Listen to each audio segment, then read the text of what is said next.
Okay, let's get into this. Normally, when we do one of these deep dives, we're looking at, huge swaths of time, big economic trends, that kind of thing. Right. Decades, centuries even. Exactly. But today, our focus is incredibly small. Right. We're zooming right in on a single 30-second window, Just a moment in time. a terrifying moment. It happened at exactly 4:07 p.m. on December 2nd, 2025, at a place called Hospital Junction. And that timestamp is so important, isn't it? Because the source material we're working from, it paints this picture of an atmosphere that just goes strangely still. It's one of those moments where everything just seems to pause, and it's a stark reminder that the line between being safe and what's not is thinner than we think. It really is. And this isn't just a story about road rage. It's more like a surgical examination of a choice. Yeah. One choice and its consequences. Yeah, and how vulnerability isn't always about fate. It's often introduced by a single decision someone makes in a space we all have to share. So, our mission today in this deep dive is to get past the drama of it all. Right. We need to analyze the psychology, even the physics of that one reckless action. We're hoping to pull out some hard lessons here about responsibility. And this illusion of control that some people have. Exactly. And why just relying on luck is, frankly, a terrible safety strategy. We want you, listening, to really get a framework for understanding why discipline is the only thing that actually keeps us safe. Okay, so let's set the stage. It's a pretty standard scene, really. Completely. The traffic light is red. The narrator's car is stopped in the left lane, just waiting.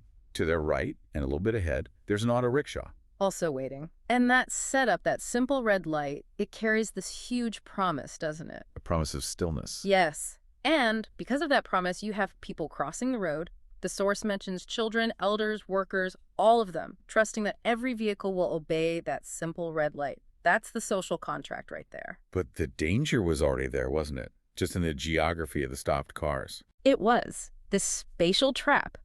The gap between the narrator's car and the auto is described as an inverted right-angled triangle. Okay, so unpack that for us. What does that actually look like? So just picture the sliver of road. It's wider right at the stop line, but then it tapers really sharply to a point between the two vehicles. Ah, okay, I see it. It's narrow, it's awkward, and the source says it was obviously forbidden for anything bigger than, say, a motorcycle. It's a space that demands patience. Because if you try to force your way through... You're guaranteed to run out of room. Instantly. And patience, well, that was not what showed up next. No, it was not. This is when the KSRTC bus arrives. And for anyone who doesn't know, these are huge public transport vehicles. Massive. Just a huge, unforgiving block of metal. Yeah. And the source notes it arrived not slowly. And with this was the phrase, the confidence of a warrior. Chilling, isn't it? That language immediately reframes the whole environment. It's no longer a road for getting from A to B. It's a battleground, or an arena, as the source calls it. Exactly. And that's the first sign of the delusion, right? The belief that the rules are for other people, but not for you if you're skilled enough to break them. So the impossible starts to unfold. Instead of just waiting a few seconds for the light to change, the bus driver, he goes for it. He decides to squeeze through that tiny gap. It's absurd. The author's description is perfect. Quote, threading a needle the size of a corridor with a vehicle the size of a building. Wow. I mean, can you just picture it? This enormous bus lunging into that tiny space, tilting at maybe a 45-degree angle just to get through. That one decision just shifts everything. The whole junction goes from waiting to a full-blown crisis. It does, and it's the numbers, the specific metrics in the source that make your blood run cold. We're not talking about a few feet of clearance here. Well, We are talking about the measurable physical distance between a normal day and a complete disaster. so what were the margins? Two horrifyingly specific numbers. As the bus scrapes by the narrator's car, it clears the right side mirror by barely 1 inch. 1 inch. 1 inch. And it's just as bad on the other side. Another 1 inch separated it from the auto.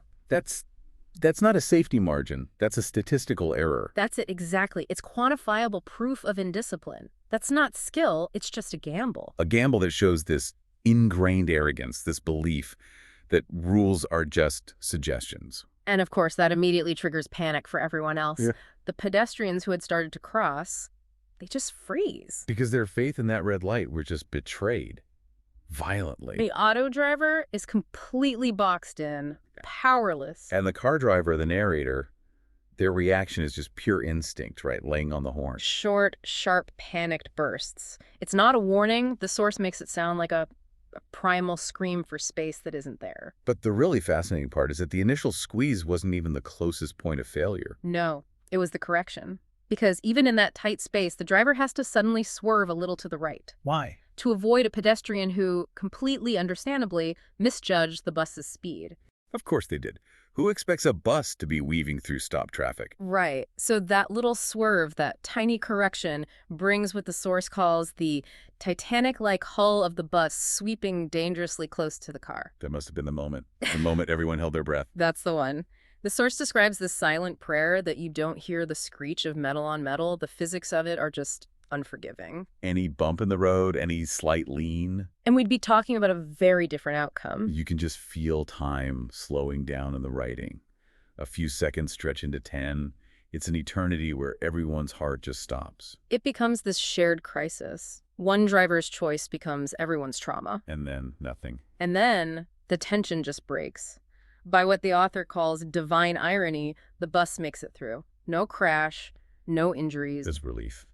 A thick, trembling wave of relief that just washes over everyone, people exhaling like survivors. And they watch the bus pull away, and the driver is seen as a gladiator leaving an arena.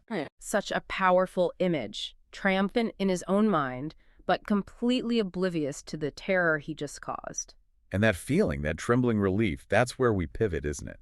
From the story to the analysis. Yes, we have to stop focusing on the gladiator and start focusing on the system failure that made him feel entitled to that gap in the first place. The core of it is the difference between what happened, which was luck, Pure luck. and what should happen, which is discipline. Why does this happen? The source is so clear. Roads are not battlegrounds. Traffic signals are not dares. But the psychology is so often at odds with that. It's a classic case of what we call the illusion of control, and it's combined with normalized deviance. The driver thinks, I am skilled enough to handle this risk. They see the tiny gap, and their brain says, I can make that. They completely ignore that their success depends on everyone else staying perfectly still. So the failure isn't just the driver. It's a culture that might even see that move as effective. He won. He saved, 30 seconds? At best. But if you actually quantify that risk, the math just never, ever works out. Which brings us back to that quote. 1 inch is never an acceptable safety margin. And that's not just a nice idea, it's a core engineering principle. Safety systems are designed with redundancies, with feet of forgiveness, not millimeters. This was a total rejection of that. So the only reason it didn't end in tragedy was because fate blinked kindly at 4/6/107 p.m. But here's the philosophical heart of it. Real safety can't depend on kindness or fate.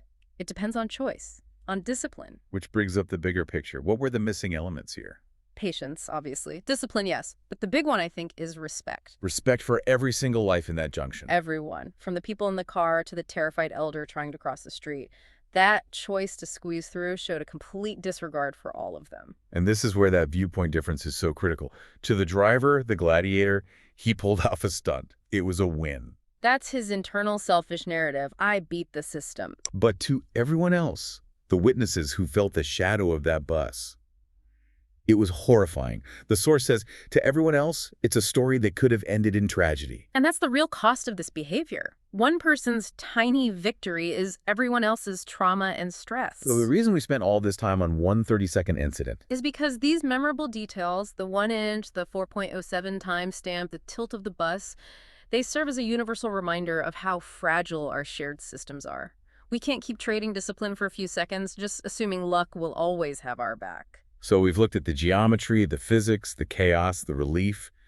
We know what happened, but I think more importantly, we know why it absolutely shouldn't have. Yes. The story ended in relief, but you can't build a system on relief. It's just not sustainable. The only way to manage this kind of risk is through discipline before the fact. Preemptive discipline, not waiting for luck to save us from choices that have predictable, dangerous consequences. So this deep dive into one tiny moment really is a macro truth, isn't it? About the choices we all make every day. It is. And it leaves us with that final urgent thought from the author, something for all of you to consider. Let's not wait for luck to save us the next time. Choose safety, choose responsibility, choose life every single time you take the wheel.